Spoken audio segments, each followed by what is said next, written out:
Wavefront tehnologija je najnovija tehnologija u laserskoj korekciji vida.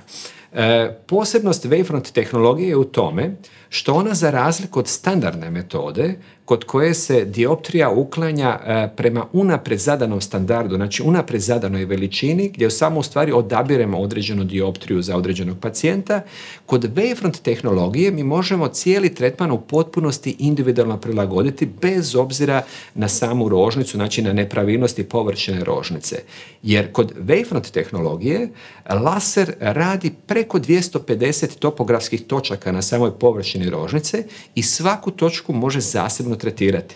Na taj način se može garantirati u potpunosti uklanjanje i kod vrlo složenih dioptrija kao što su miješani astigmatizam, aberacije visokog reda, dalekovidnost koja je isto vrlo zahtjevna za skidanje, ili kod astigmatizama vezano uz kratkovidnost i dalekovidnost.